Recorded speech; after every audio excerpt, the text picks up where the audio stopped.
Welcome to this video. Today, in this video, I'm going to be explaining to you why, for a matter 100%, why you would not survive danganronp. This video will have spoilers for the first game, danganronp Trigger Happy Havoc, so I'll be using that as a faceplate because, come on, if you're seriously coming into videos about this whilst only having played like the first game, when you haven't even completed the first game, I'd really suggest go complete the first game first. This will of course have spoilers for the first game, but it won't have spoilers for the second and third because, you know, you could still be playing that and this is just meant to help you guys out, yeah. So anyways, yeah, goodbye and have good fun with the video. So yeah, the first thing I'm definitely going to establish is, there are only really three kinds of characters in danganronp. And trust me, these people would become a target. The first one I'm going to establish is the ultimate dude who solves every case. You know, like Kyoko or Makoto. Yeah, you would instantly be like told, like you would instantly become a target because if they can kill you off, then their trial would be so much easier, so you would just become a target if you would make yourself this massive thing that can solve every case. So the first thing I would suggest is, you shut the fuck up, but there's another thing. Don't be the weak character, because, you know, you had, well, you had in the second trial, Shihiro got killed by Mondo. Third trial, you had Kiyotaka, which was weak after Mondo's death. Fourth trial, you had Sakara, which was targeted because, yeah, for the funnies. But yeah, if you were a weak character or a mentally weak character at the time, or physically weak, you just become a target. That's why I don't think any of you guys can survive, because we're all fucking danganronp fans. You're all a bit like twigs anyways. That's obviously a joke, but yeah, that's the reason why I don't think you would survive. The third main kind of characters are the ones that just literally nobody likes. And I know about 60-70% of you would be the character that nobody likes. This is, for example, let's go with the first game you had Byakuya. Yeah, in an actual scenario, Byakuya would probably have been the most targeted person by all the killers because Byakuya was so unlike. He always messed with the trial. He was like also really annoying. He was also, yeah, really annoying. Yeah, you would definitely be targeted. Now let's go on to let's say you decide, oh, I'm going to be the culprit. Yeah, every fucker knows you are going to leave behind so much evidence at the scene. Like, you think that you would be like, oh, the perfect crime. Yeah, we all know that people like you are probably going to leave, like, your own bloody e-book at the scene, the handbook things. We know you would leave that at the scene. So, I have my very, very, very highest doubts that you would actually be able to survive, as you would damage your own e-book, or you would leave this massive evidence and it would all get detected. Another reason why you won't survive, and yeah, I'm sorry you're gonna have to hear this, but we all know that you would probably try to fight Monokuma. Every fucker knows you would try to fight Monokuma. And we all see it. You'll be in the killing game and then you'll be like, I'm gonna defeat Monokuma. I already know the mastermind. It's Junko NOC man.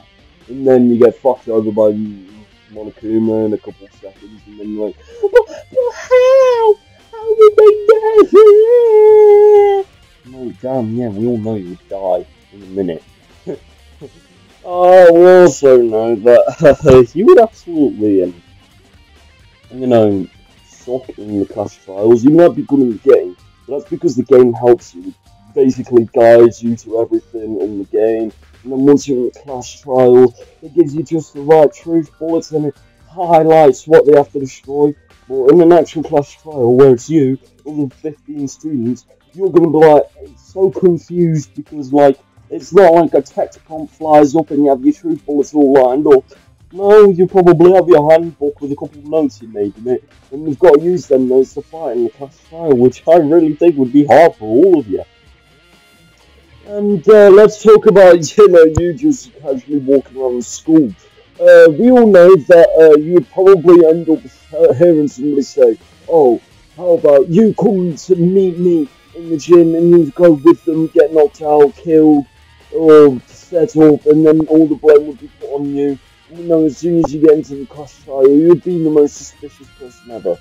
Also, in the class trial, you do realise that a lot of the times in trials IRL, the culprit would just shut up. The culprit would probably move a lot of crap away from the scene. There is absolutely no way that the culprit, like in the first game, are just going to be like leaving so much evidence behind.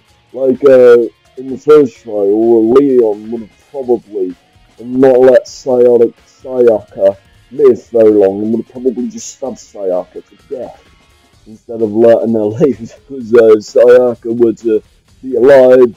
She wrote the 11037, and Sayaka could have also screamed for help or given more evidence or something like that. Or she could have done something even better and just get the knife in her and run over to another door and knocked on it to get the attention of somebody else. Because remember, a knife in your stomach can, stop the bleeding, so your blood would come out less quickly. So yes, they could have survived. But higher hell, the actual culprit would have been like, "Who the fuck are you, bitch?" and stabbed them to death. And then you would have the heroes. I highly doubt Mondo would have just left the dumbbell there. What Mondo could have done is walk into like a pool or something, or grab the dumbbell, wash it all off, and then he could have grabbed the poster, washed all that off.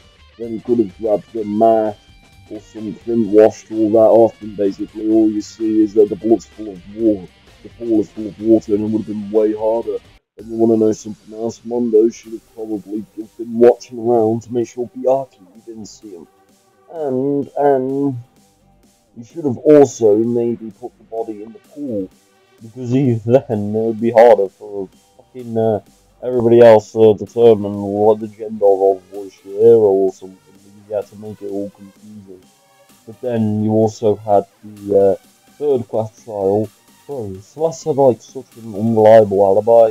What Celeste should have done was just ran around with the rest and say, "Oh, she's seen this one and all that."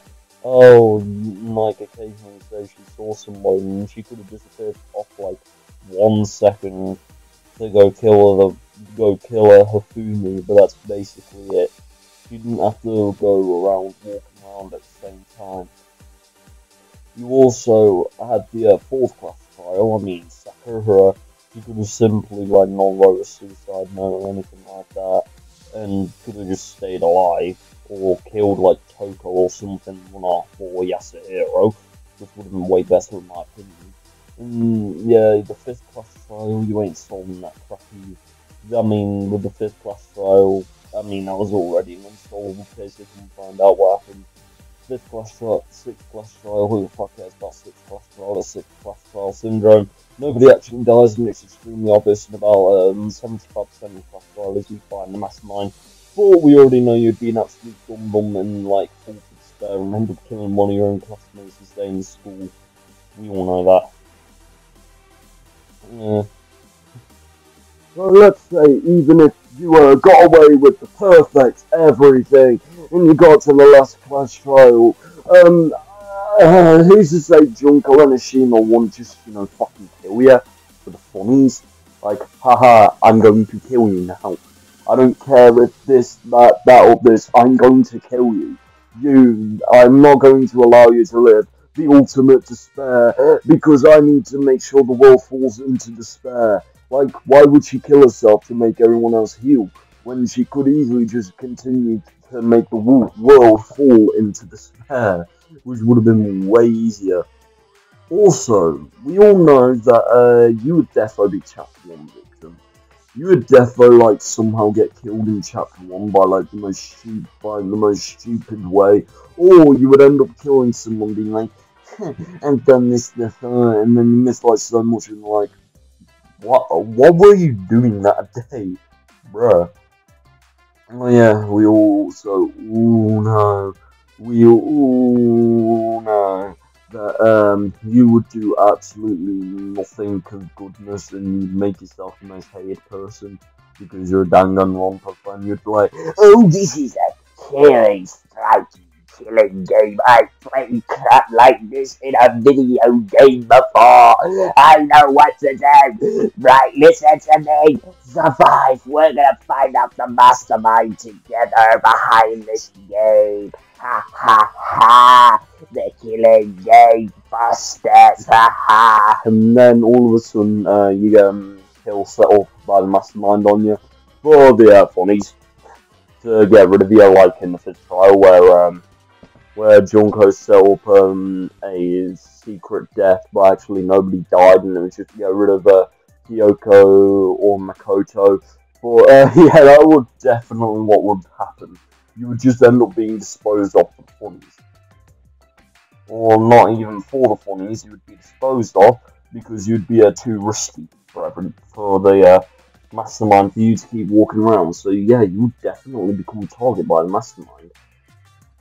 And they would definitely kill you to save their own asses.